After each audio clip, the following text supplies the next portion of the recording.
Shalom, selamat pagi dan selamat datang jemaat terkasih juga anak-anak. Marilah pada pagi hari ini kita bersama-sama menyiapkan hati kita untuk beribadah dengan sungguh-sungguh dalam hadirat Tuhan. Mari kita bersatu teduh sejenak.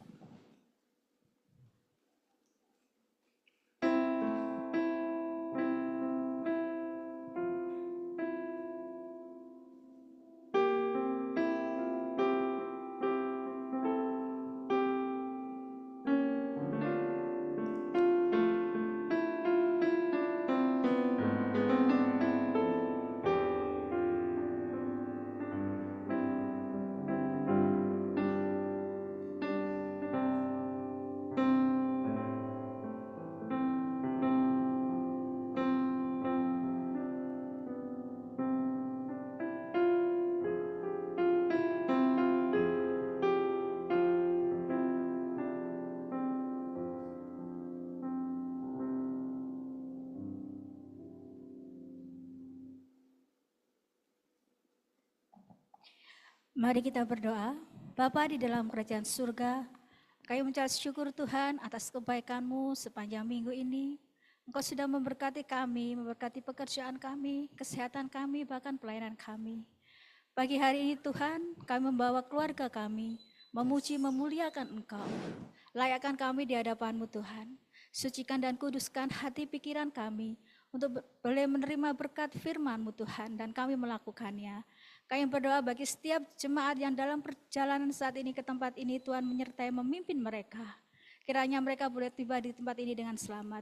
Dan juga untuk saudara-saudara kami yang saat ini mengalami kelemahan tubuh, Tuhan menyembuhkan, Tuhan menjamah mereka sehingga mereka segera pulih dan melakukan aktivitasnya. Kami berdoa bagi setiap kami yang melayani pada pagi hari ini Tuhan.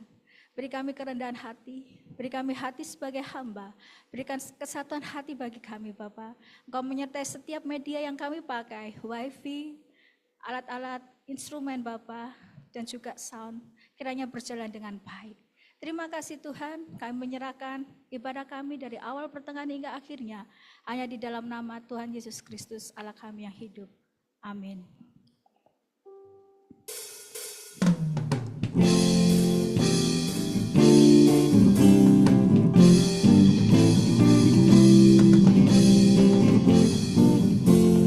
Berilah hormat padamu, berilah hormat pada Allah, berilah hormat padamu, patut pujilah terus.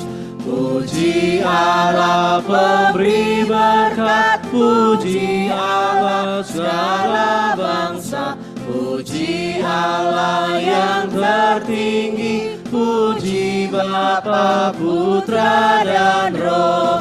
Berilah hormat padamu, berilah hormat padamu, mulia, mulia, mulia, mulia.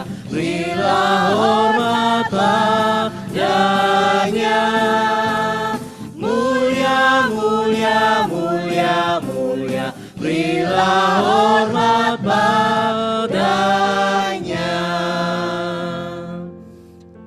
Arahkanlah hatimu kepada Tuhan dan beribadahlah kepadanya dengan sikap penyembahan. Pertolongan kita itu datangnya dari Tuhan, Allah yang menjadikan langit dan bumi, dan yang tidak pernah meninggalkan perbuatan tangannya. Kiranya anugerah dan damai sejahtera dari Allah Bapa, dari Tuhan kita Yesus Kristus, dan oleh pertolongan Roh Kudus menyertai ibadah kita di minggu pagi hari ini. Dengarkanlah firman Tuhan dalam Kolose pasal 2 ayat 6 sampai ke 7. Kolose 2 ayat 6 sampai 7. Firman Tuhan berbunyi demikian. Kamu telah menerima Kristus Yesus Tuhan kita. Karena itu hendaklah hidupmu tetap di dalam Dia. Hendaklah kamu berakar di dalam Dia dan dibangun di atas Dia. Hendaklah kamu bertambah teguh dalam iman yang telah diajarkan kepadamu, dan hendaklah hatimu melimpah dengan syukur. Jemaat dipersilakan duduk kembali.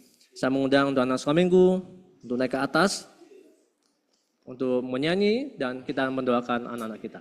Generasi bagi Kristus.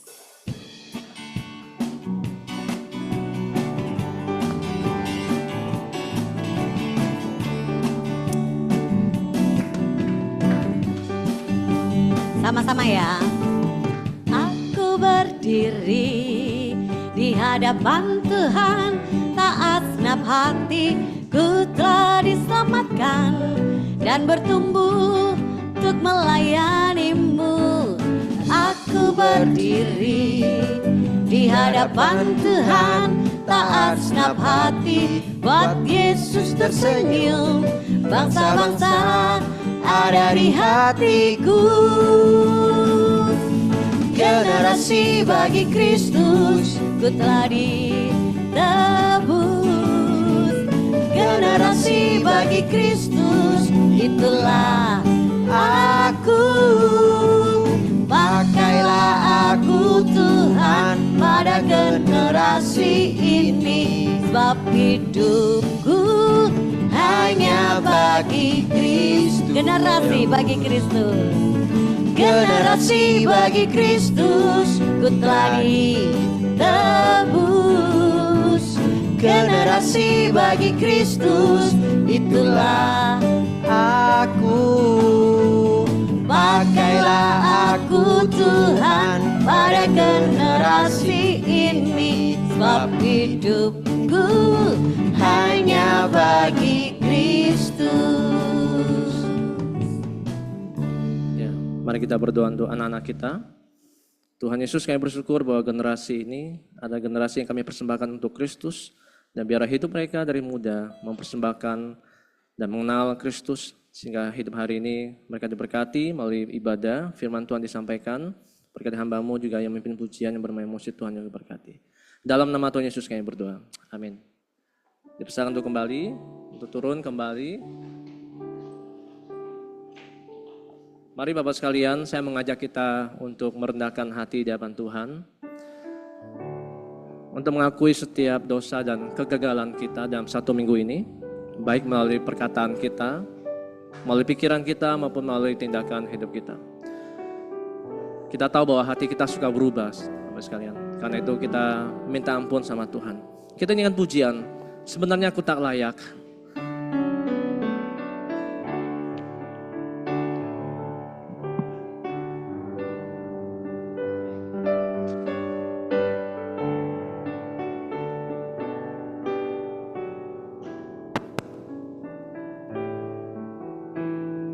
Sebenarnya aku tak layak. Sebenarnya ku tak layak, namun ku diberi darah-Mu dan Engkau memanggil daku, ya domba Allahku, datang. Sekali lagi, kini ku datang padamu. Kini ku datang padamu, sungguh aku tak berdaya, hanya darah-Mu basuhku, ya domba Allahku, datang.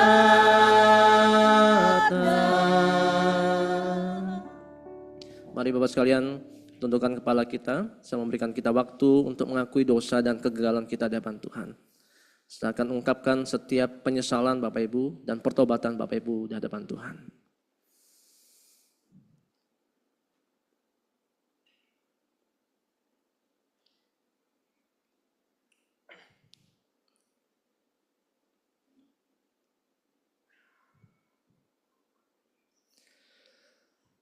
Ya Tuhan, Engkau melihat hati kami dalam satu minggu ini, begitu keras dan begitu cepat berubah hati kami. Kami sering berkata bahwa kami ingin mengasihi Tuhan, kami ingin mentaati Tuhan, Tapi kenyataannya kami lebih banyak mengasihi diri kami, mengasihi dunia ini, bahkan mencintai dosa-dosa kami. Tuhan, biar kami bukan hanya menyesal, tapi sungguh-sungguh mau bertobat dan meninggalkan perbuatan lama kami. Ampuni dosa kami Tuhan, layakkan kami semua Tuhan. Ubah kami ya Tuhan. Murnikanlah hati kami. Kami perlu kekuatan Tuhan, Roh Kudus, untuk terus kami bisa berjuang melawan dosa dan hidup kami yang berdosa ini Tuhan. Kami serahkan hidup kami hari-hari ini berikutnya. Tuhan yang akan menyertai kami. Tolong kami biar Injil terus diberitakan kepada diri kami. Bahwa kami perlu Injil, kami perlu Kristus. Sehingga kami tidak lagi mencintai dunia ini. Tapi kami mencintai Kristus. Terima kasih untuk pengampunan Tuhan. Terima kasih untuk kasih Tuhan. Dalam nama Tuhan Yesus kami berdoa. Amin. Mari Bapak sekalian, dengarkanlah berita anugerah. Di dalam Efesus pasal 2 ayat 8 dan 9. Berita pengampunan dosa. Sebab karena kasih karunia kamu diselamatkan oleh iman. Itu bukan hasil usahamu, tetapi pemberian Allah. Itu bukan hasil pekerjaanmu. Jangan ada orang yang memegahkan diri. Bapak sekalian, saya mengundang kita berdiri semua. Kita akan membaca petunjuk hidup baru dalam Filipi pasal 3 ayat 13 sampai 14. Filipi 3 13 sampai 14. 1 2 3. Saudara-saudara, aku sendiri tidak menganggap bahwa aku telah menangkapnya.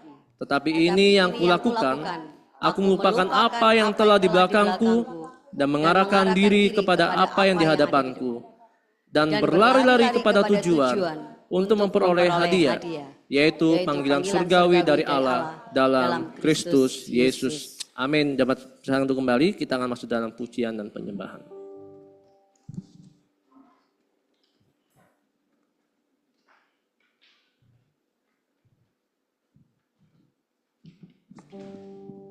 Shalom. Puji nama Tuhan. Pagi hari ini kita mau naikkan ucapan syukur kita di hadapan Tuhan.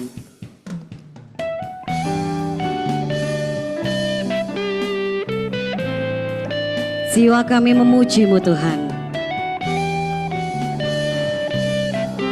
Maka jiwaku,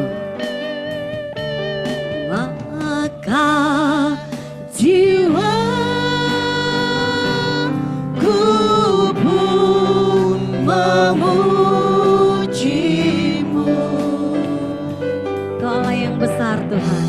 Sungguh besar Kau Allahku. Maka jiwa kami memuji-Mu Tuhan. Maka jiwaku pun memuji-Mu. Kau sungguh besar Tuhan. Sungguh besar Kau Allahku. Maka jiwa kami memuji-Mu Tuhan. Maka jiwaku pun memuji-Mu. Kau sungguh besar Tuhan. Sungguh besar. Kau satu-satunya Allah kami. Kau Allahku. Benar Tuhan. Maka jiwaku pun memuji-Mu.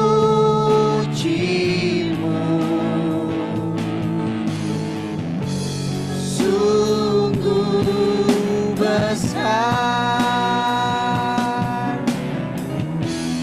Kau Allahku.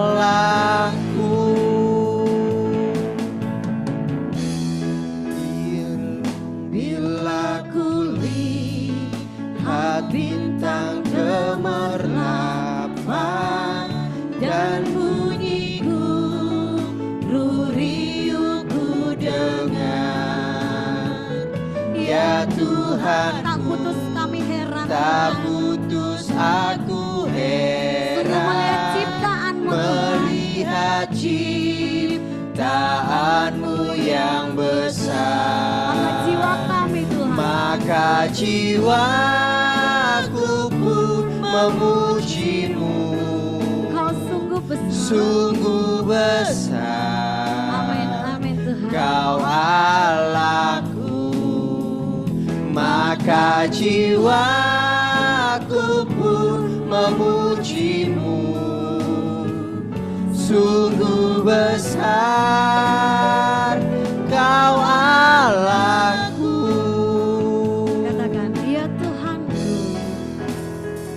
Ya Tuhanku, apabila ku renungkan pemberian-Mu dalam kehidupan kami Tuhan, ku tertegun, bagiku dicurahkan oleh Putra-Mu darahnya. Untuk bangkit berdiri, katakan, maka jiwa kami Tuhan. Maka jiwaku pun memujimu.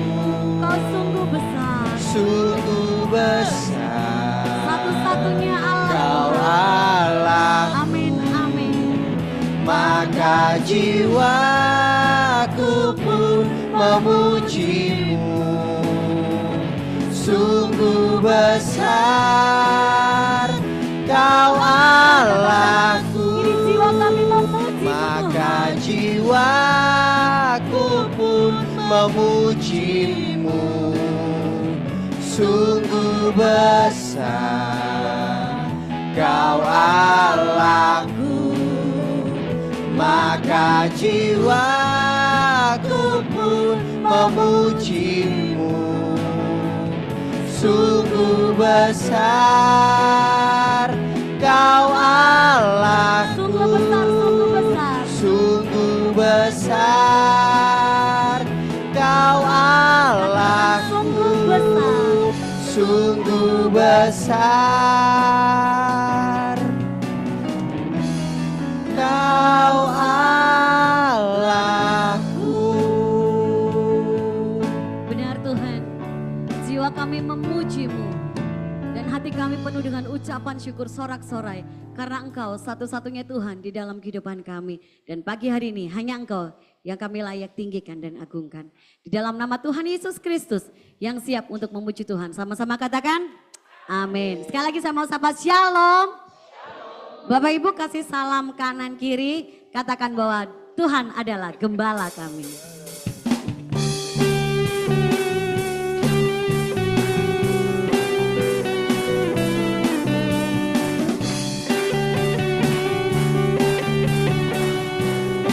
Kita katakan sama-sama. Tuhan Kau gembala kami, tuntun kami domba-Mu. Bila kami menikmati hikmat pengorbanan-Mu. Tuhan Yesus Juru Selamat, kami ini milik-Mu. Tuhan Yesus Juru Selamat, kami ini milik-Mu.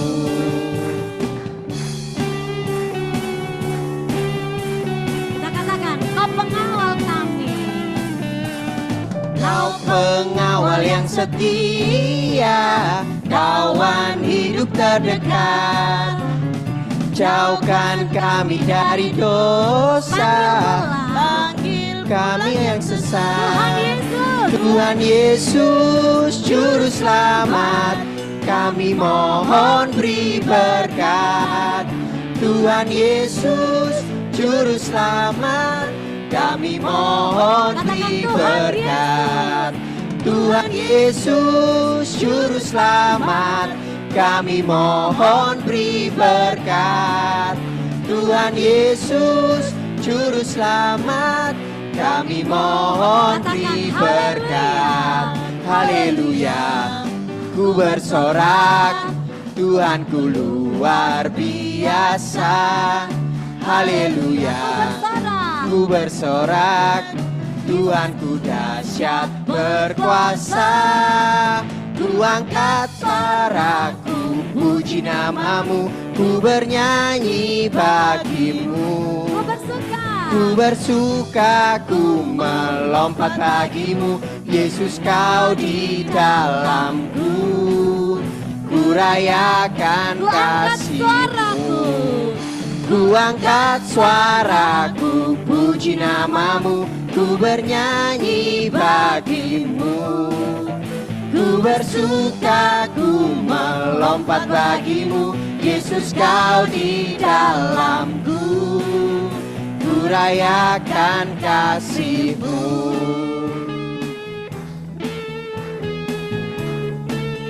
Sungguh agung nama Yesus.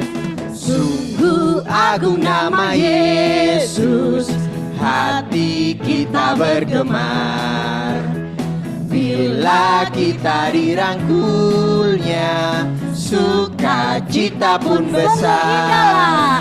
Indahlah namanya, pengharapan dunia.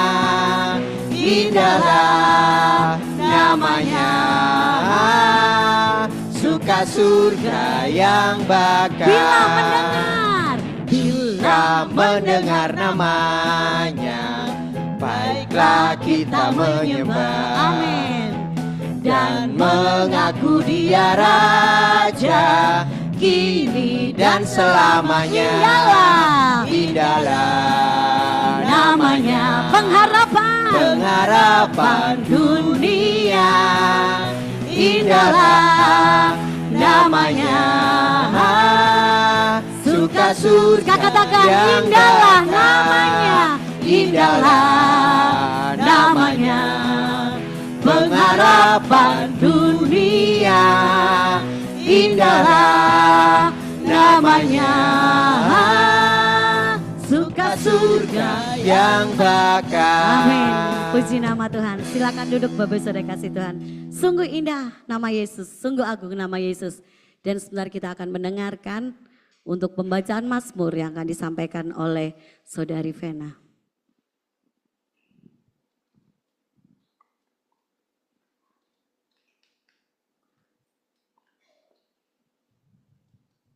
Pembacaan pada hari ini terambil dari kitab Mazmur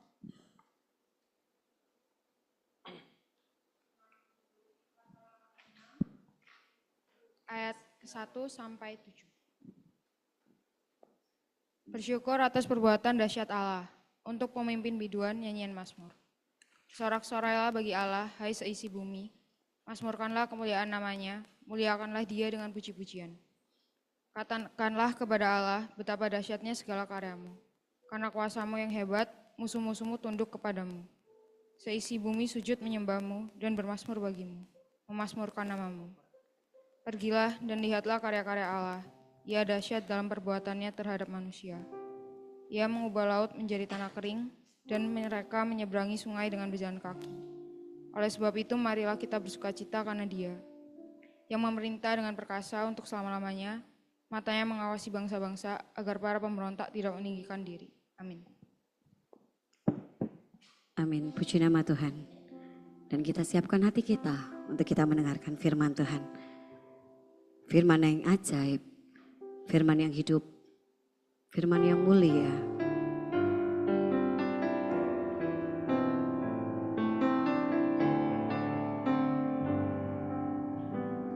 Firman Khalik semesta. Firman Khalik semesta, ajaib firman hidup yang mengasuh makhluknya. ajaib firman hidup. Bimbingannya tetap, bimbingannya tepat bagi orang sesat. Firman indah, firman ajaib, firman memberi hidup. Firman indah, firman ajaib, firman yang beri hidup. Firman Putra mulia. Firman Putra mulia, ajaib firman hidup, menyampaikan kurnia, ajaib firman hidup. Oleh darah kudus, dosamu ditebus. Firman indah. Firman indah, firman ajaib, firman yang beri hidup. Firman indah, firman ajaib, firman yang beri hidup. Mari kita berdoa. Tuhan, kami bersyukur Tuhan memberikan firman kepada kami, dan firman itu adalah Engkau sendiri yang menjadi manusia, dan kami bersyukur bahwa firman yang tercatat pun adalah anugerah yang indah buat kami untuk bisa kami renungkan, menjadi penuntun bagi hidup kami. Kami akan merenungkan kembali firman yang hidup ini. Berkati hamba-Mu yang menyampaikan, setiap kami yang mendengarkan. Di dalam nama Tuhan Yesus kami berdoa. Amin. Mari kita membuka dalam Galatia pasal yang pertama, ayat 6 sampai 10. Surat Galatia pasal yang pertama, ayat 6 sampai yang ke-10.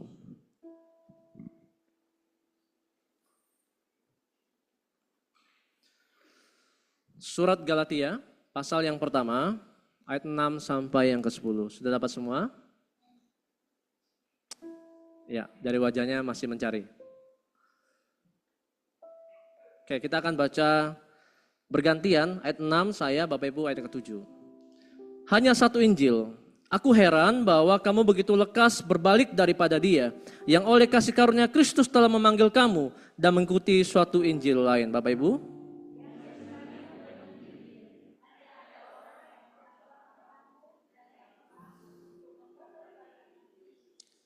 Tetapi sekalipun kami atau seorang malaikat dari sorga yang memberitakan kepada kamu suatu Injil yang berbeda dengan Injil yang telah kami beritakan kepadamu, terkutuklah dia.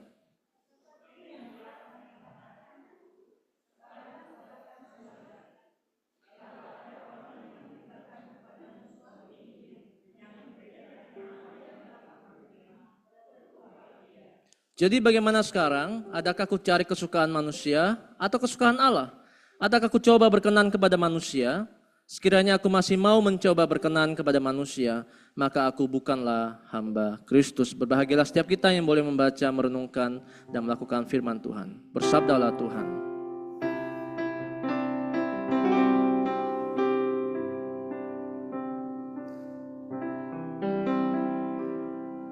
Bersabdalah Tuhan, kami mendengarkan.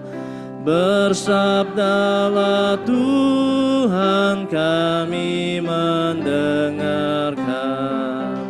Kuatkanlah kami dan hiburlah kami. Kuatkanlah kami dan hiburlah kami. Amin. Terima kasih yang melayani WL Singer dan pemusik. Memberkati. Shalom Bapak sekalian, sekali lagi shalom. Apakah di Zoom? Apakah ada yang ikut Zoom? Bisa ditampilkan.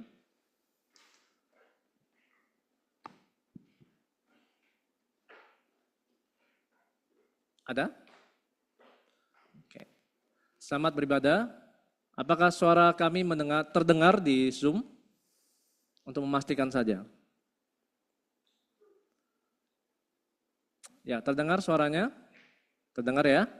Ada Angel, ada Pak Ayub dan sekeluarga, dan Pak Erik Malawau. Sama beribadah dan sama mendengarkan firman Tuhan. Bapak sekalian, bulan ini bulan Oktober, betul? Bulan reformasi.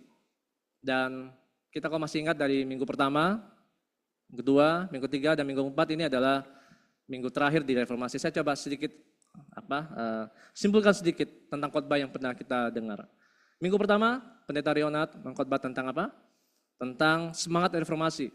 Dan beliau mengutip dari kehidupan Martin Luther, betul ya? Kemudian dilanjutkan minggu kedua oleh Bu Mona. Bicara tentang apa? Transformasi hati. Dari Mazmur 88 dikatakan bahwa kita mungkin tidak ada jawaban. Kita mengeluh, kita marah. Tapi jangan lupa, Roma pasal 8 dikatakan ada pengharapan. Hati kita harus diubah, saudara. Yang ketiga, kemarin minggu lalu Pak Johan menyampaikan tentang apa? Tentang seorang raja yang berubah, saudara, hatinya. Yaitu apa? Jerobeam. Betul ya? Jerobeam. Seorang raja yang berubah hatinya. Kenapa? Karena takut kehilangan pengikut dan lebih takut kepada manusia daripada takut akan Tuhan. Nah, hari ini kita bicara tentang Kristus. Kristus sebagai pusat. Satu-satunya Kristus. Dan kalau tema yang diberikan oleh Pak Gembala adalah tidak berpaling dari Kristus. Bapak sekalian, Bapak Ibu coba perhatikan, apakah Bapak Ibu dalam kehidupan sehari-hari melihat ada perbedaan dalam tingkah laku pasangan kita, Bapak sekalian? Pernah enggak melihat bahwa pasangan kita tiba-tiba berubah karakternya, sikapnya? Misalnya gini, biasanya Theo itu pulang dari rumah semangat, selalu panggil, halo sayang. Tiba-tiba hari itu, saudara, Theo itu tidak panggil apa-apa, mukanya sedang ada masalah berat dan tidak panggil sayang. Nah, saya tanya, istri yang baik pasti tahu, ada apa nih Theo? Biasanya enggak gitu deh. Biasanya selalu sapa sayang, tiba-tiba kok enggak ada sapaan. Pasti ada sesuatu, saudara Bapak sekalian. Nah, Bapak Ibu pasti meyakini dan pernah merasakan itu. Ya, setiap kali pulang atau WA. Nah, saya pernah dapat satu WA. Saya setiap kali WA dengan seseorang atau dengan pasangan saya mengenal karakter WA-nya. Kalau biasanya ada sedikit panjang menjawab WA saya, berarti hatinya lagi baik. Tapi jawabnya oke. Kita ngomong panjang, oke. Kita ngomong panjang, oke. Berarti ada sesuatu. Ternyata dia marah sama saya, Bapak sekalian. Nah, ternyata Bapak sekalian, surat Paulus, Rasul Paulus, surat Galatia yang kita baca ini juga ada sesuatu yang berbeda. Coba next slide. Apakah ada yang berbeda dengan surat Galatia? Bapak Ibu coba perhatikan surat-surat Paulus. Saya bacakan ya, misalnya ada di 1 Korintus, 2 Korintus, Filipi, Efesus, ya, Roma. Tahu nggak ada yang berbeda di surat Galatia? Ternyata berbedanya adalah pembukaannya berbeda. Dikatakan bahwa pembukaannya, biasanya surat Paulus itu berisi tentang ucapan syukur, mengucap syukur. Misalnya saya buktikan ada beberapa teks. Di Roma pasal 1 ayat 8, coba Bapak Ibu buka, itu ada tentang mengucap syukur. 1 Korintus pasal 1 ayat 4 tentang bersyukur. Filipi pasal 1 ayat 3, dia mengucap syukur. Kolose 1 ayat 3, dia mengucap syukur. 1 Tesalonika 1 ayat 2, dia mengucap syukur. 2 Tesalonika 1:3, 2 Timotius 1-3, 1 pasal 1 ayat 3, Filemon pasal 4, dan bahkan Efesus pasal 1 ayat 15, itu ada kata mengucap syukur. Nah, Galatia tidak ada satu kata pun mengucap syukur. Ada yang tahu Bapak sekalian? Kenapa? Karena Paulus marah, saudara. Karena Paulus itu kecewa, kesal, jengkel dengan jemaat Galatia. Kenapa Paulus marah? Ini yang kita perlu belajar hari ini. Tidak seperti biasanya, Paulus itu kalau buat surat, itu pasti mengucap syukur. Giliran Galatia, tidak ada kata mengucap syukur. Tapi kata pertama yang muncul yang kita baca tadi ya, aku heran. Betul ya? Coba ayat 6. Apa katanya? Aku heran. Biasanya aku mengucap syukur, sekarang aku heran. Kenapa? Karena kamu begitu lekas berbalik daripada dia, yaitu Kristus, dan mengikuti suatu Injil yang lain. Nah saudara, kita ngelihat sekarang, kita akan mendalami. Mengapa Paulus begitu marah, begitu emosional terhadap jemaat Galatia? Karena jemaatnya itu cepat berubah hatinya dari Kristus kepada hal yang lain, yaitu kepada Injil yang lain.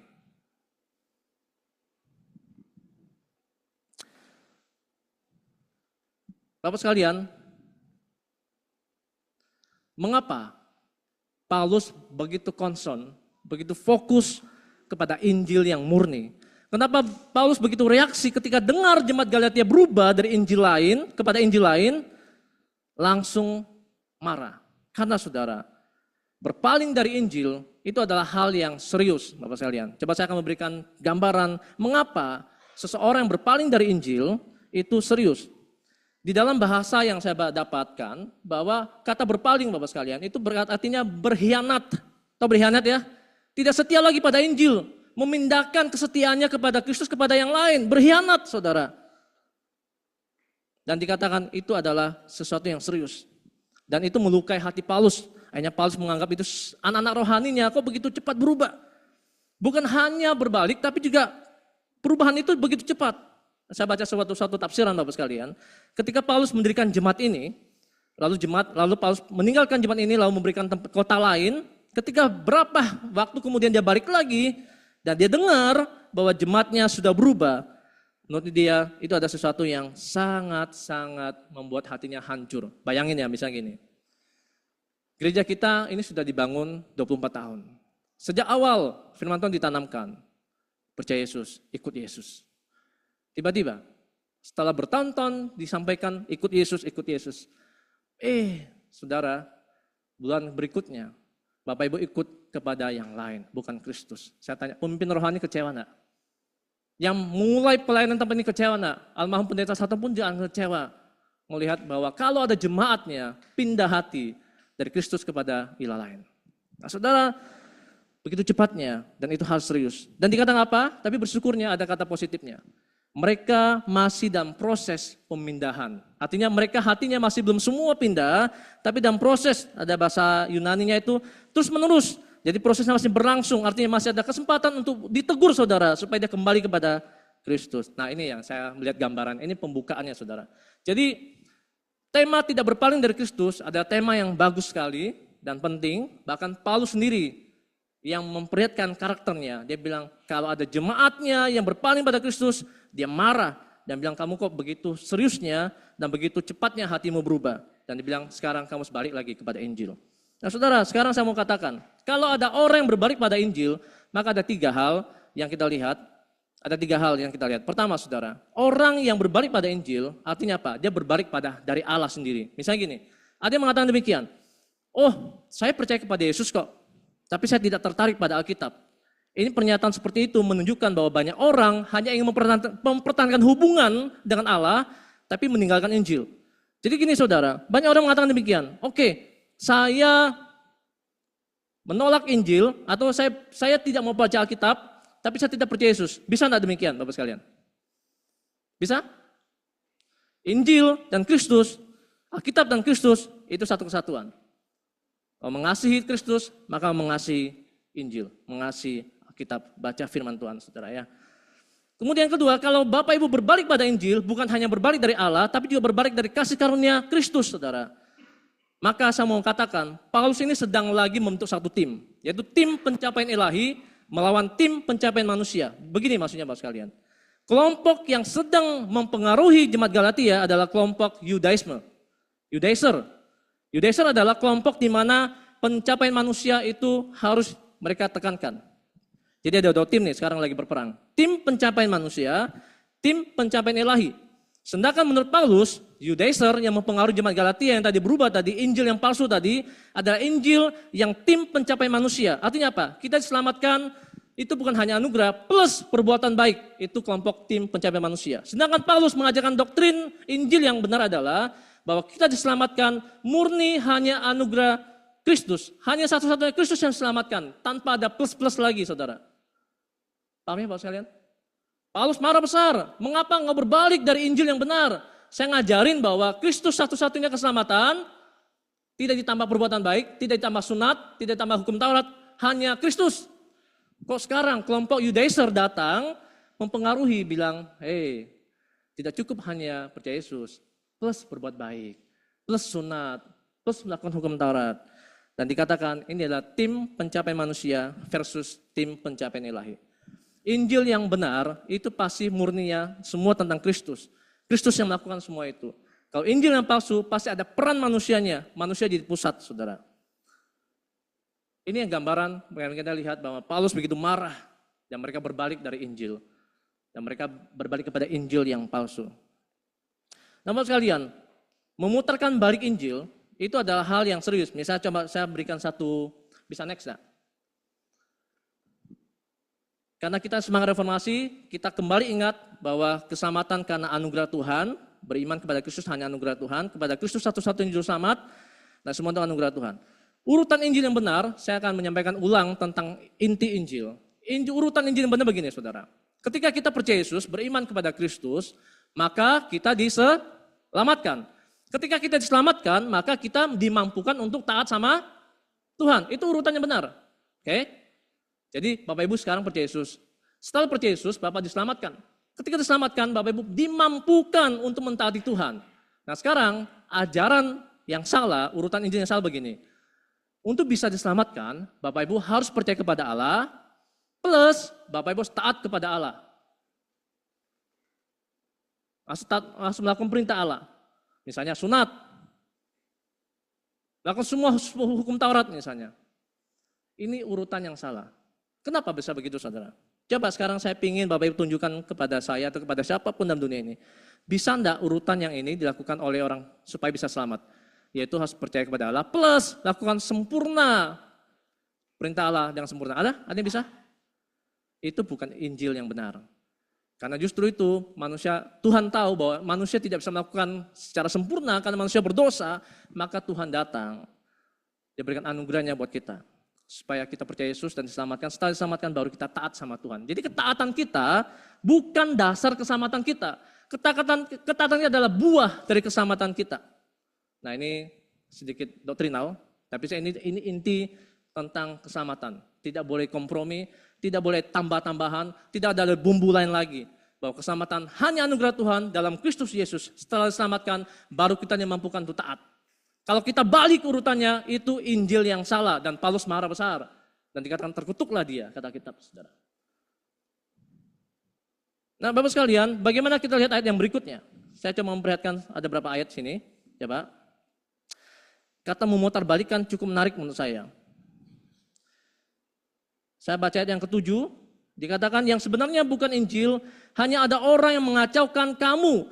Dan yang bermaksud untuk memutarbalikkan Injil Kristus. Nah saudara, kalau kita yang mengenal ajaran palsu atau tidak, lihat dari buahnya, lihat dari kuasanya, lihat dari pesannya saudara. Biasanya dan rata-rata ajaran yang palsu pasti mengacaukan. Mengapa ngacau? Ini kalau dalam saya baca satu tafsiran dikatakan, pernah enggak Bapak Ibu lihat kalau misalnya mesin cuci, kalau pas muter, rinse, kalau goyangnya, ini kalau mesin cucinya yang manual, yaitu kalau misalnya letaknya salah, itu kan dalamnya putarnya kacau nih. Nah itu gambaran tentang iman kita, hidup kita.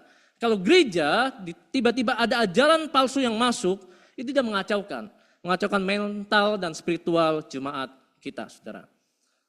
Misalnya ada contoh dari kitab Kisah Para Rasul pasal 15, ada seorang yang dikenal sebagai ajaran palsu. Dan dikatakan bahwa banyak orang mengikuti dia, saudara. Tapi dikatakan kelihatannya dia punya kuasa. Seakan-akan dia punya kuasa menggunakan kuasa Allah. Padahal itu ajaran yang palsu.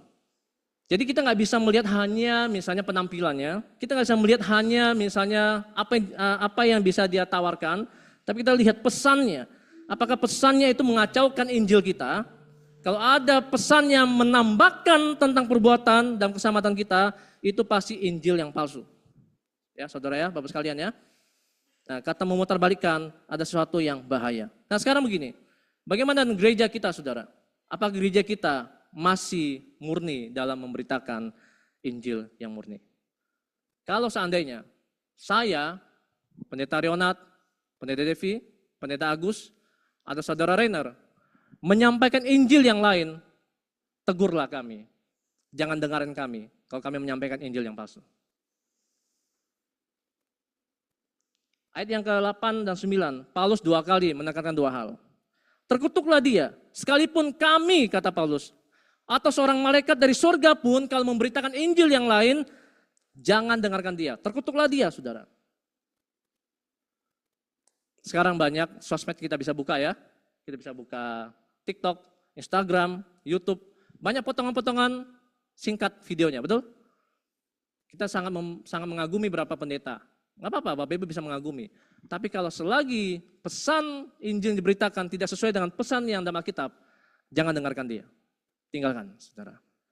Termasuk gereja ini. Kalau gereja ini sudah tidak setia lagi pada Injil, tinggalkan gereja ini. Tetapi sebaliknya, Kalau gereja ini masih murni memberitakan Injil, jangan tinggalkan gereja ini. Dukung gereja ini, saudara ya. Sekarang saya akan tutup dengan suatu aplikasi buat kita Bapak sekalian.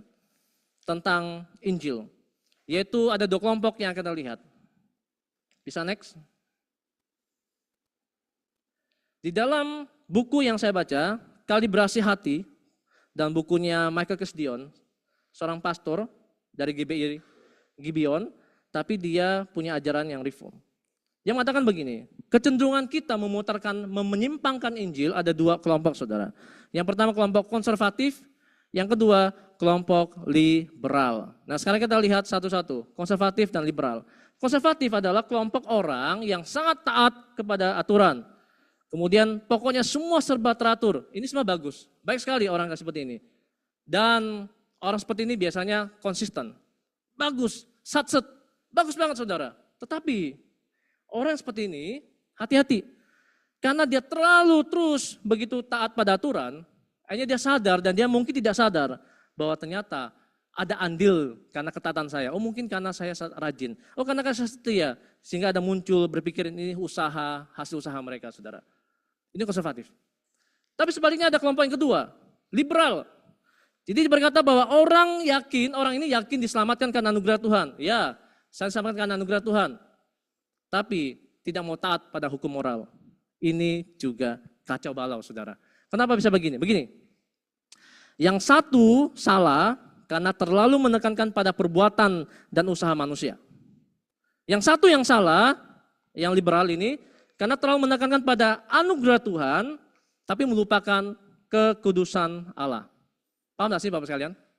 2 kelompok ini masih ada sampai sekarang. Di gereja ini pun juga masih ada saudara.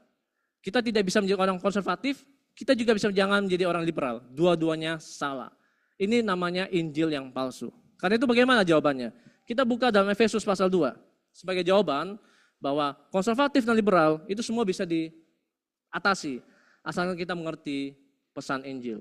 Efesus 8, ayat 8 sampai 10. Efesus pasal 2, kita akan baca bersama-sama.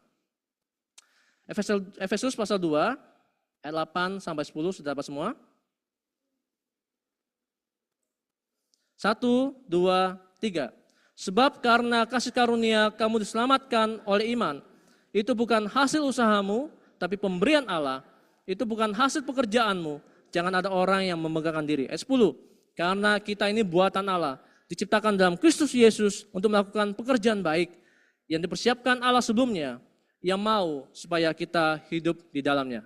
Dari ayat ini saudara, itu bisa menjawab 2 ekstrim tadi. Konservatif. Dia mengatakan bahwa dengan usaha saya bisa menyenangkan Tuhan. Dengan usaha saya Tuhan semakin sayang sama saya. Saudara, kalau Bapak Ibu punya konsep seperti ini Injil yang palsu. Jadi begini, ada orang yang menganggap bahwa kalau saya semakin melayani Tuhan, saya semakin banyak baca kitab, semakin banyak berdoa, oh saya yakin Tuhan akan semakin sayang sama saya. Oh saya akan semakin berkenan di hadapan Tuhan. Saudara, itu Injil yang palsu. Kenapa? Kita menganggap bahwa kasih Tuhan itu berubah atau bisa berubah karena perbuatan kita. Tergantung kita lakukan ngapain, baru Tuhan mengasihi kita. Padahal kitab jelas mengatakan, ketika kita masih berdosa pun, Tuhan sudah mengasihi kita. Dan dia memberikan hidupnya kepada kita pada saat kita berdosa, bukan pada saat kita taat saudara. Jadi orang yang menganggap usaha ini, jatuhnya kepada apa? Menganggap saya punya peran dan saya menganggap ini loh usaha saya. Tapi yang kedua, dikatakan bahwa orang yang liberal menganggap bahwa setelah saya diselamatkan, oke nggak apa-apa, toh nanti saya diampuni dosa saya. Saya berdosa, nggak apa-apa, nanti minggu saya minta ampun sama Tuhan. Tuhan kan tidak pernah berubah kasihnya. Tuhan pasti akan mengampuni saya. Anugerah Tuhan tidak pernah berubah, saudara. Ada yang begini? Waktu berbuat dosa, nggak apa-apa. Tuhan apa sih akan ampuni saya? Ketika berbuat dosa lagi, nggak apa-apa. Tuhan pasti ampuni saya. Minggu ada pengakuan dosa kok. Ada penjaman kudus setiap bulan misalnya. Itu liberal, saudara.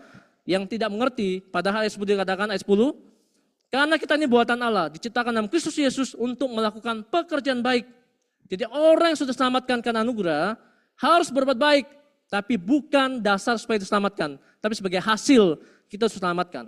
Dan pekerjaan baik itu adalah bentuk bahwa kita memang benar-benar sudah diselamatkan dan kita mengasihi Tuhan. Bisa bedakan Bapak sekalian? Bisa bedakan? Itu Injil yang murni. Jangan dicampur dengan Injil yang lain. Apakah gereja ini benar-benar menyampaikan Injil yang murni? Ini kita perlu perhatikan Bapak sekalian. Ayat yang ke-8 dan 9 mengajarkan satu hal dan dua hal buat kita. Bahwa tanggung jawab kudus para pemimpin gereja itu harus dijaga betul, saudara ya. Maka saya bilang tadi, kalau seandainya di antara kami semua hamba Tuhan, ada yang memberitakan firman yang berbeda dengan Injil, tegurlah kami. Datang kepada kami dan bilang, khotbahmu salah, ajaranmu salah, sampaikan Bapak sekalian. Jadi tanggung jawab kami sebagai hamba Tuhan itu besar sekali. Makanya dibilang apa? Janganlah jadi guru, janganlah jadi pengajar. Karena pengajar itu bukan hanya menyampaikan, tapi bertanggung jawab atas apa yang disampaikan Bapak sekalian. Kemudian kedua, pusat dari segala pelayanan kita di gereja ini adalah Injil. Harus berpusat pada Injil, bukan berpusat pada manusianya, saudara.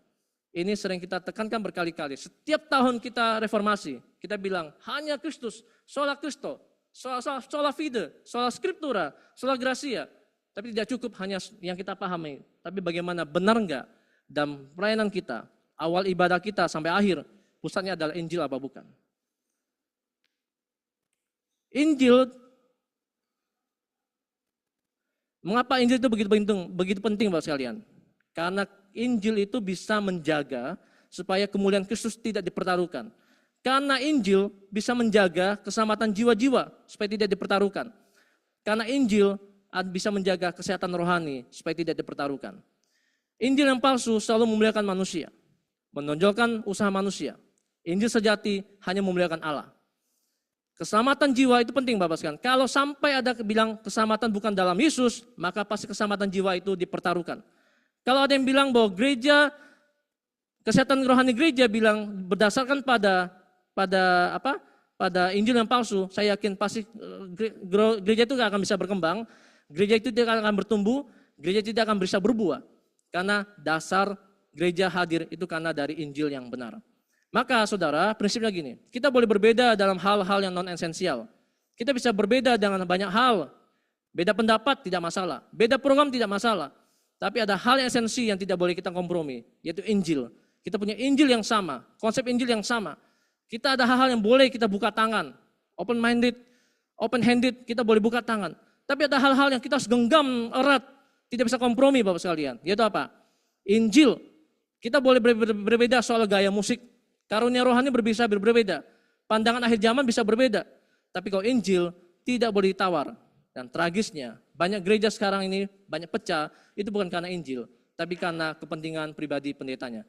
Banyak gereja sekarang pecah bukan karena hal esensi, tapi apa? Karena hal yang tidak penting. Ya Bapak sekalian ya. Saya masih ingat ada satu gereja, itu di Solo, saya pernah pelayanan, dan pecah gara-gara apa? Cawan Perjamuan Kudus. Dulu cawan itu di satu cawan digeser satu-satu. Sebagian majelis protes, itu nggak sehat, membahayakan. Yang konservatif bilang apa, yang kelompok yang fundamental bilang nggak apa-apa, ini ajaran Yesus. Pakai gelas yang sama diedarkan. Dan kemudian pecah saudara, pecah hanya gara-gara cawan perjamuan. Ada yang pecah gara-gara apa? Gara-gara uang. Ada yang pecah gara-gara apa? Gara posisi. Ada yang pecah gara apa? Gara kekuasaan dan posisi dan uang, semua itu sudah terjadi di banyak gereja. Ada gereja paling besar di Surabaya. Pecah karena apa? Bahasanya bilang karena beda misi. Tapi setahu saya karena kekuasaan, saudara. Biarlah, kita bisa berbeda banyak hal. Tapi satu hal yang nggak boleh berbeda, yaitu Injil. Kita selamatkan hanya satu-satunya dalam Kristus Yesus, tidak kompromi. Selebih itu ajaran palsu. Ajaran palsu menghancurkan kesehatan gereja. Ajaran palsu menghancurkan keselamatan jiwa-jiwa kita. Saya tutup dengan ayat yang 10, Bapak sekalian. Mengapa Paulus begitu keras menegur jemaat Galatia? Karena dia tahu apa yang ditegur itu teguran yang dia mengasihi jemaatnya. Teguran yang membangun jemaatnya. Misalnya saya akan bacakan ayat 10. Mengapa Paulus menyimpulkan dengan kata, jadi bagaimana sekarang? Adakah ku cari kesukaan manusia atau kesukaan Allah? Adakah ku coba berkenan kepada manusia? Kenapa Paulus bertanya pertanyaan ini Bapak sekalian? Mengapa Paulus bertanya tentang pertanyaan ini? Yaitu menyukai Tuhan atau menyukai manusia. Ternyata kelompok Yudaizer tadi yang datang mempengaruhi jemaat Galatia, itu menuduh Paulus, itu cari muka. Kelompok Yudaizer itu menuduh Paulus bahwa Paulus itu sedang lagi menyenangkan manusia. bahwa sunat jangan diajarkan. Sunat itu bukan syarat keselamatan. Kalau kamu mengajarkan pada non-Yahudi lebih senang sama Paulus. Tapi Paulus bilang, tidak, saya tidak sedang menyenangkan manusia, saya tidak sedang mencari persetujuan, saya tidak mencari simpati atau saya penjilat kepada non-Yahudi, bukan. Justru saya ini yang menyenangkan Tuhan. Walaupun saya dibenci karena menyampaikan kebenaran, tidak masalah. Karena yang saya sukakan adalah Tuhan, bukan perkenanan manusia. Maka, saudara, orang yang mengaku sebagai hamba Kristus, tentu dia tidak akan mencari kesenangan atau persetujuan dari manusia. Orang yang mengaku dia sebagai hamba Kristus, tidak mungkin dia akan menyenangkan manusia. Orang yang disebut hamba Kristus, dia pasti akan menyenangkan Tuhan, saudara. Amsal pasal 29 dan 25. Dikatakan bahwa takut kepada manusia mendatangkan jerat.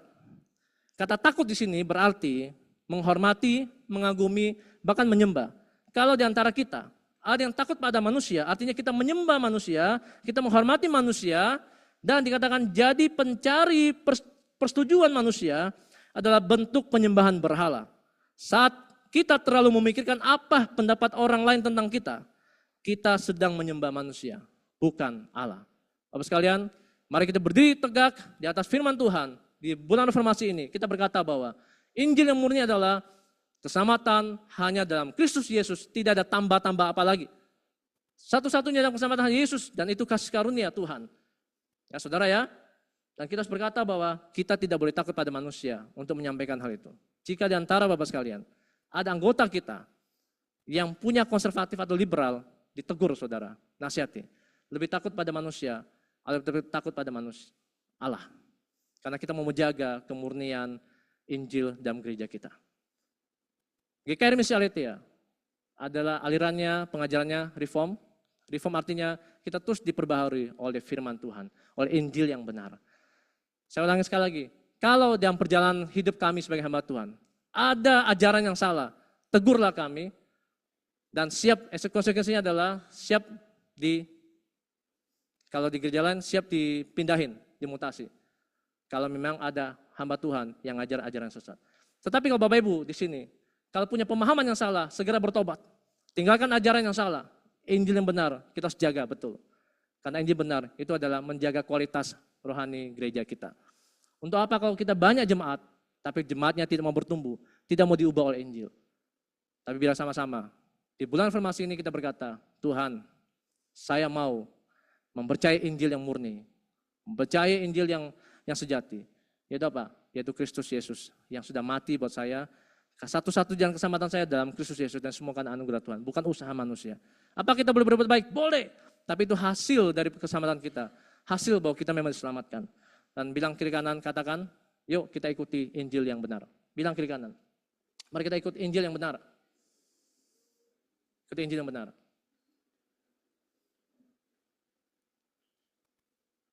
Ya, Ella, selamat menjalani berapa bulan ke depan sambil belajar Injil yang benar ya. Itu anugerah Tuhan buat kamu. Ella, nikmati masa-masa yang menikmati itu berkat Tuhan. Tahu pesan saya itu kepada Ella? Ya, Bapak bisa tanya sendiri nanti. Ya, mari kita tundukkan kepala kita Bapak sekalian. Saya berharap khotbah yang singkat ini, yang mungkin sudah berulang-ulang kita dengar, tapi saya katakan, saya sendiri bertobat. Saya sendiri ditegur oleh Tuhan. Bahwa seringkali saya lebih banyak menyenangkan manusia supaya saya bisa banyak pengikutnya, saudara. Tapi Tuhan bilang, no, sampaikan Injil yang benar. Mari kita berdoa, tundukkan kepala kita. Kita akan berdoa bersama-sama. Bapa kami surga, kami bersyukur Tuhan.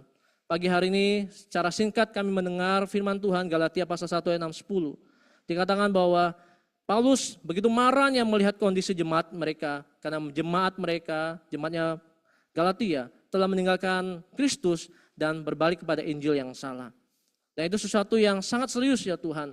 Kami tahu bahwa ketika ada ajaran yang mengatakan bahwa keselamatan plus perbuatan, itu ada Injil yang palsu. Dan itu bisa mengganggu, itu artinya kami meninggalkan Kristus, itu artinya kami meninggalkan kasih karunia Allah. Padahal Alkitab jelas dikatakan bahwa semua ajaran yang benar pasti fokusnya kepada Kristus, pasti memuliakan Tuhan. Ajaran yang palsu pasti memuliakan manusia dan menganggap manusia itu punya peran besar dan manusia bisa sombong dan menganggap itu usahanya. Tapi ada kelompok juga Tuhan yang berdoa supaya kami jangan menjadi jemaat yang liberal, yang percaya hanya pada anugerah Tuhan, yang meyakini bahwa anugerah Tuhan satu-satunya jalan keselamatan kami dan kami bebas berbuat dosa. Kami yang meyakini bahwa pengampunan Tuhan akan terjadi sehingga kami menganggap remeh terhadap dosa kami dan kami selalu berbuat dosa dan berbuat dosa. Dan kami mau belajar satu hal, ya Tuhan, bahwa kami diselamatkan karena anugerah Tuhan. Ketika kami diselamatkan, anugerah Tuhan yang sama juga memampukan kami untuk mentaati Tuhan, untuk berbuat baik, melawan dosa. Dan biar Injil ini menghidupi kami, Injil ini boleh menegur kami, dan terutama hamba-Mu yang menyampaikan hari ini. Hamba-Mu sungguh dibukakan, hamba-Mu sungguh ditegur, bahwa selama pelayanan di gereja ini, kayak berdoa Tuhan supaya hamba Tuhan semuanya, majelis dan para pendeta, hamba Tuhan boleh menyampaikan Injil yang benar, bukan Injil yang palsu. Terima kasih Bapak, biar misi Aletheia bulan reformasi ini membuka hati kami, membongkar hati kami, dan mengubah hati kami. Dan percaya kepada Solos Kristus, bahwa Yesus Kristus satu-satunya jalan keselamatan kami, dan semua anugerah Tuhan, bukan perbuatan kami. Di dalam nama Tuhan Yesus kami berdoa. Mari kita berdoa untuk berikutnya Bapak sekalian. Ada beberapa pokok doa, kita akan berdoa bersama-sama untuk beberapa pokok doa, yaitu yang pertama, kita doakan untuk perayaan Natal Bapak sekalian ya. Natal, Bapak Fikri Hadi sebagai ketua, kita doakan. Kemudian kita doakan juga penyerahan anak minggu depan. Ada 3 anak yang kita serahkan, yaitu Sandrick, Jasmine, dan Clarin. Kita doakan 3 anak ini. Kita doa bersama-sama, nanti saya akan tutup dengan doa Bapak kami. Jadi kita pertama doakan perayaan Natal dan segala perayaannya, segala persiapannya, yaitu Bapak Fikri Hadi sebagai ketua. Komsel Piniel ya sebagai panitianya. Kemudian kita berdoa untuk penyerahan anak minggu depan, yaitu Sandrick, Jasmine, dan Clarin akan diserahkan dan didoakan. Dan nanti saya akan tutup dengan doa Bapak kami. Mari kita buka suara, kita berdoa bersama-sama. Tuhan Yesus, kami bersyukur Tuhan, kami berdoa persiapan Natal untuk tahun ini. Berdoa untuk semua yang terlibat dalam pelayanan, untuk Komsel Piniel, juga untuk Bapak Fikri Hadi sebagai ketua. Kami berdoa supaya Komsel Piniel dan Pak Fikri boleh memimpin, mengkoordinasi setiap persiapan Natal dengan baik, segala persiapannya. Tuhan yang tolong berikan hikmat kerjasama yang baik. Dan Natal biar kami fokus pada Kristus, karena Kristus sungguh menjadi bagian sejarah yang membuat kami semakin mengagumi karya keselamatan Tuhan. Kami berdoa juga Tuhan untuk perayaan anak minggu depan. Kami berdoa juga untuk anak-anak kami serahkan, untuk Sandrick, Jasmine, dan Clarin. Bagi ketiga anak ini Tuhan sejak kecil kami persembahkan, ini adalah milik Tuhan, ini adalah dari Tuhan. Kami akan mempertanggungjawabkannya, karena itu kami sebagai orang tua sungguh-sungguh boleh membimbing, mendidik, dan totalitas menyerahkan anak kami, dan kami benar-benar mau anak kami takut akan Tuhan dan mengikuti Kristus Yesus. Kami berdoa Tuhan untuk proses balik nama Ruko Gereja, tanggal 28 sidang perdama akan dilakukan. Berkati Tuhan untuk semua lawyer, notaris yang membantu selama proses ini. Sehingga nama Ruko Gereja ini bisa diselesaikan dan kami akhirnya bisa melakukan pelayanan, mengembangkan pelayanan ini ke depan dan memuliakan Tuhan. Tuhan Yesus, kami berdoa juga untuk Ibu Clara yang berulang tahun 21 Oktober, juga Fania, Putri dari Burinda 22 Oktober, juga Bapak Frankie Tumbelaka 24 Oktober. Kami berdoa untuk ketiga hamba-Mu Tuhan, satu persatu. Tuhan tahu bahwa Tuhan sudah sangat mengasihi mereka, Tuhan memberkati juga setiap pergumulan mereka, baik itu ada hal yang mereka hadapi, masalah ekonomi, masalah kesehatan, masalah keluarga, apapun Tuhan, yang percaya bahwa Tuhan selalu bersama dengan mereka. Dan Tuhan punya rencana indah buat mereka. Yang berdoa juga Tuhan terutama Fania yang masih kecil ini, Tuhan berkati supaya sejak muda dia boleh sungguh-sungguh merasakan kasih Tuhan. Dan kasih Tuhan itu yang mengubah dia semakin ingin mengasihi Tuhan dan mengasihi orang tuanya, mengasihi saudaranya dan mengasihi orang lain. Berdoa Tuhan juga untuk orang tua, Ibu Clara sebagai mama, Pak Frankie sebagai papa, sebagai suami juga Tuhan berkati supaya bisa berperan dengan baik dan menjadi pemimpin di keluarga mereka, dan sungguh keluarga ini mereka masing-masing diberkati dan menjadi berkat. Ini doa kami Tuhan, kami berdoa seperti yang Tuhan Yesus ajarkan kami berdoa. Bapa kami di surga, dikuduskanlah nama-Mu, datanglah kerajaan-Mu, jadilah kehendak-Mu di bumi seperti di surga. Berikanlah kami pada hari ini makanan kami yang secukupnya, dan ampunilah kami akan kesalahan kami, seperti kami juga mengampuni orang yang bersalah pada kami. Dan janganlah membawa kami ke dalam pencobaan, tapi lepaskanlah kami pada yang jahat. Karena Engkau yang punya kerajaan dan kuasa dan kemuliaan sampai selama-lamanya. Amin. Tuhan Yesus memberkati.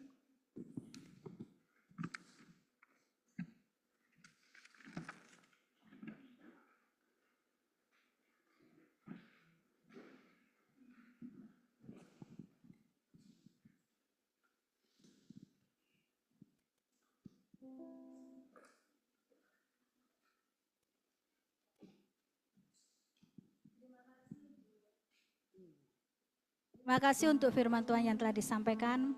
Kiranya hanya Yesus yang menjadi sumber dan satu-satunya dalam hidup kita. Baiklah Bapak Ibu, kita akan memberikan persembahan.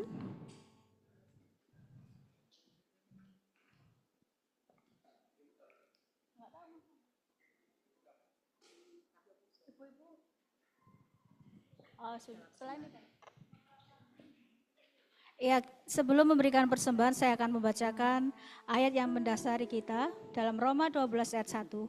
Karena itu, saudara-saudara, demi kemurahan Allah, aku menasihatkan kamu, supaya kamu mempersembahkan tubuhmu sebagai persembahan yang hidup, yang kudus, dan yang berkenan kepada Allah.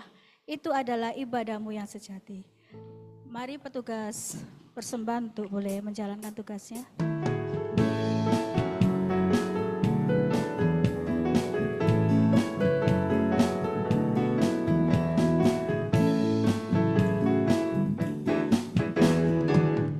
Kulihat bintang ciptaannya, akan keagungan sabdanya. Walau dia mengatur alam, apa artinya?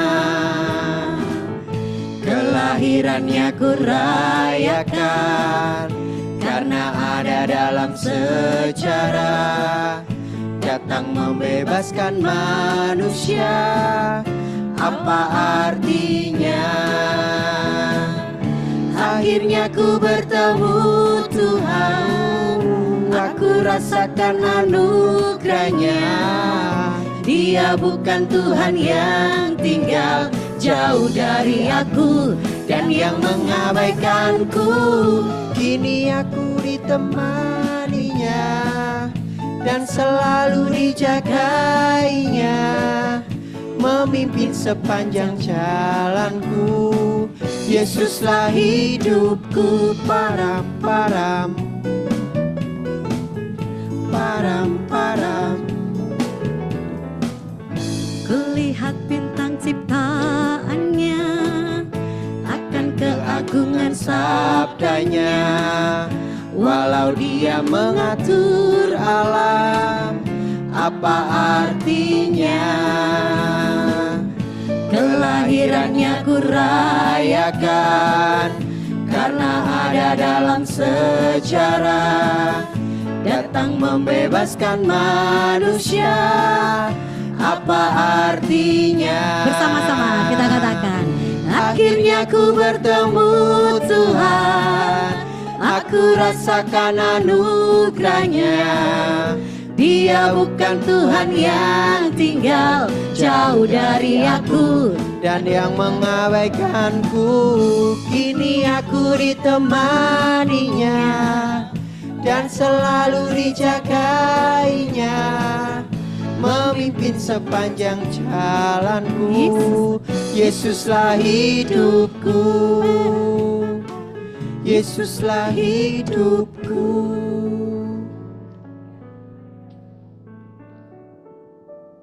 Bapa di dalam kerajaan surga, kami mengucap syukur Tuhan, kami telah mendengarkan firman-Mu, dan firman-Mu senantiasa menguatkan kami, mengingatkan kami, hanya Engkau Tuhan, satu-satunya Allah yang kami percaya dan Allah yang hidup Bapa, dan Injil-Mu adalah kekuatan kami menjalani hari-hari kami bersama dengan Engkau. Mengucap syukur untuk setiap persembahan yang boleh kami berikan Tuhan, kiranya Tuhan memberkati persembahan ini untuk kami kelola dengan baik dan benar untuk operasional maupun untuk segala hal yang dibutuhkan bagi gereja kami. Terima kasih untuk kami semua yang sudah memberikannya maupun yang belum dapat memberikannya pada hari ini. Tuhan memberkati kami, Engkau tahu segala kebutuhan kami Bapa. Di dalam nama Tuhan Yesus kami berdoa dan mengucap syukur. Amin. Ya, shalom. Shalom. Mohon dengan hormat Bapak, Ibu atau saudara yang baru hadir di gereja ini untuk bisa berdiri dan memperkenalkan diri bagi kami. Oh, Pak Adi. Oh, ini baru kah? Sampainya Pak Hadi, monggo. Nah, selamat pagi Pak, diperkenalkan namanya?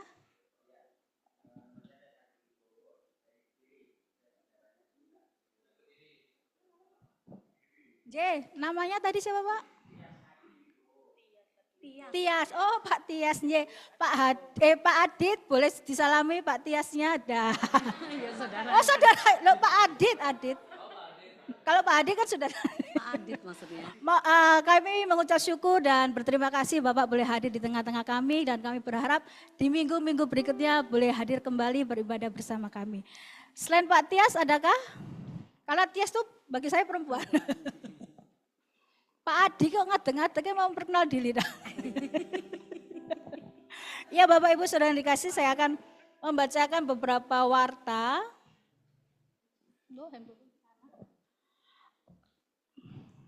Visi gereja kita di dalam tahun 2025 membawa orang kembali ke jalan Tuhan dengan tema besar Christ is lifted up dalam Yohanes 12 ayat 32.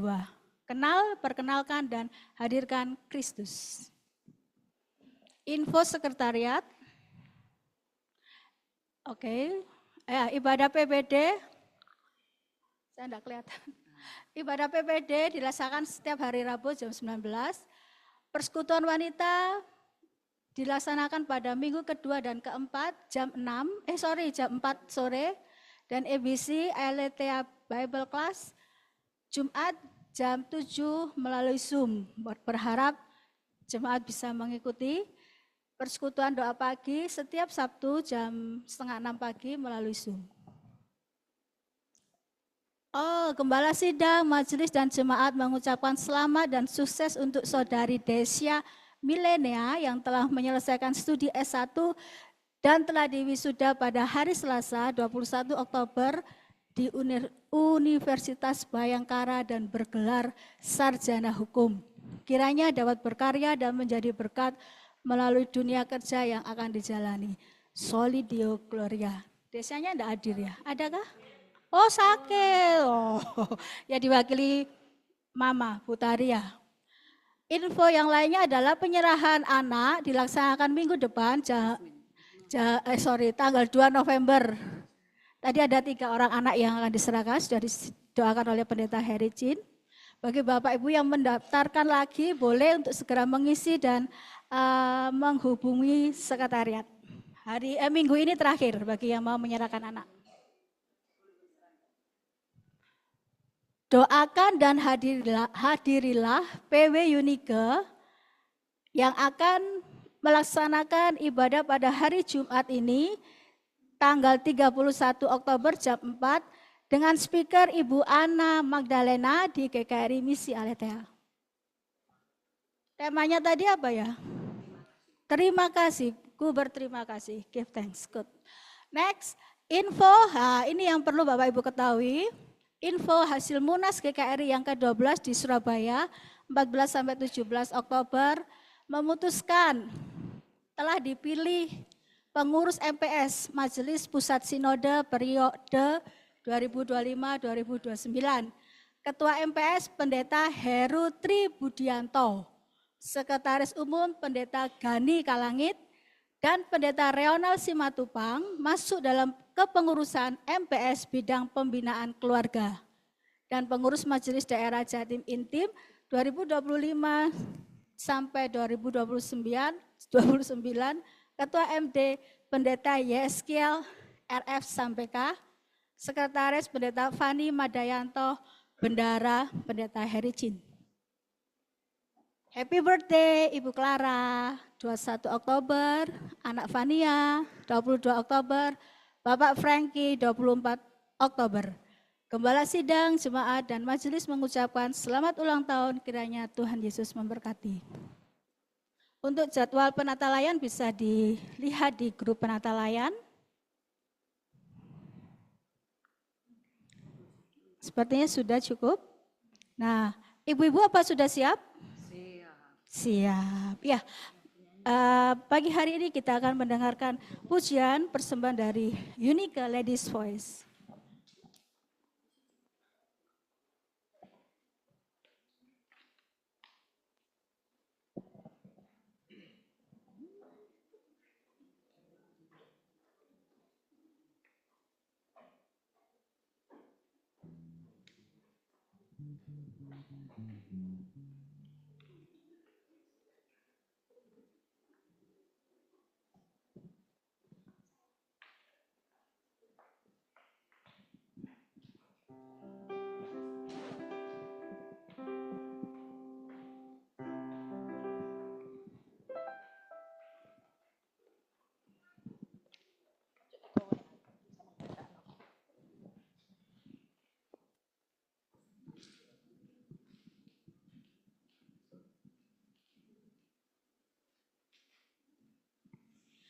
Lagu Tuhan Kau Gembala Kami adalah terjemahan dari himn Kristen berbahasa Inggris berjudul Savior Like a Shepherd Lead Us. Himne ini ditulis oleh Dorothy Ann Trapp pada tahun 1838 dalam kumpulan Hymns for the Young dan diterjemahkan oleh Yamuger pada tahun 1978, lalu dimuat dalam Kidung Jemaat nomor 407. Lagu ini menggambarkan Tuhan sebagai gembala yang memelihara dan membimbing umatnya layaknya domba yang dijaga oleh gembalanya.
Terima kasih persembahan pujian dari PW.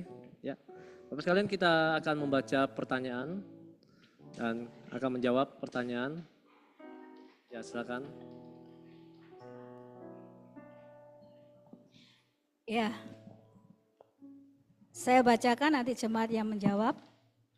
Pertanyaan 94, apakah yang harus dilakukan oleh orang Kristen kalau ia tahu bahwa ia kalah dalam pencobaan sehingga ia berbuat dosa? Ia harus mengakui dosanya di hadapan Kristus dan memohon pengampunan dan penyucian. Jika kita mengaku dosa kita, maka ia setia dan adil, sehingga ia akan mengampuni segala dosa kita dan menyucikan kita dari segala kejahatan. Pertanyaan 95, apakah salah jika orang Kristen khawatir? Ya, Allah berkata supaya kita jangan khawatir mengenai apapun. Janganlah hendaknya kamu khawatir tentang apapun juga. Janganlah kamu khawatir dan berkata, apa yang akan kami makan, apakah yang akan kami minum, apakah yang akan kami pakai. Bapamu yang di surga tahu bahwa kamu memerlukan semuanya. Gitu. Baik, saya mengundang Bapak Ibu untuk berdiri semua. Kita akan mengakui iman kita.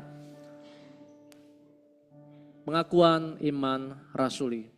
Aku percaya kepada Allah, Bapa yang Maha Kuasa, Kaya langit dan bumi, dan kepada Yesus Kristus, Anak yang tunggal Tuhan kita, yang dikandung dari Roh Kudus, lahir dari antara Maria, yang menderita sengsara di bawah pemerintahan Pontius Pilatus, disalibkan, mati dan dikuburkan, turun dalam kerajaan maut. Pada hari yang ketiga, bangkit pula dari antara orang mati, naik ke surga, di sebelah kanan Allah, Bapa yang Maha Kuasa. Dan dari sana yang akan datang untuk menghakimi orang yang hidup dan yang mati. Aku percaya kepada Roh Kudus, gereja yang kudus dan persekutuan orang kudus, pengampunan dosa, kebangkitan tubuh, dan hidup yang kekal. Amin. Nyanyian jemaat, Dia nobatkanlah.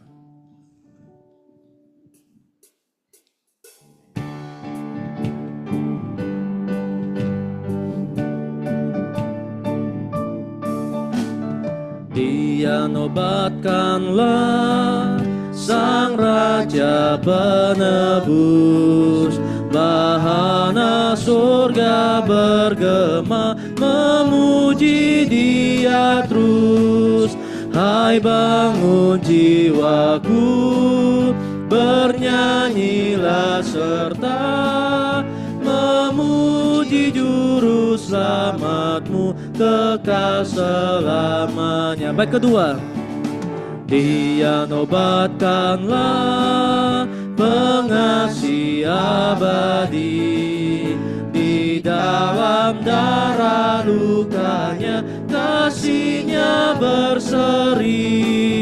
Malaikat tercengang melihat dahsyatnya, rahasia terbentang demi manusia. Bait ketiga, Dia nobatkanlah, Sang Raja hidupmu, Sang Maut kalahkannya demi selamatmu.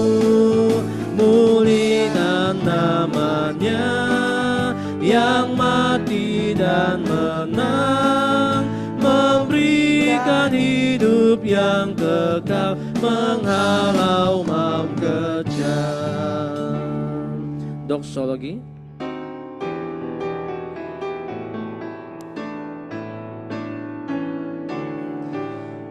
Puji Allah, Bapa Putra, puji Allah Roh Kudus, ketiganya yang esa, pohon selamat, sumber berkah.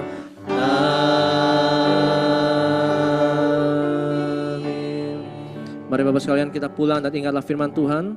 Hidupilah Injil yang benar dan nyatakan Injil benar dan beritakanlah Injil yang benar. Mari Mari kita terima berkat Tuhan.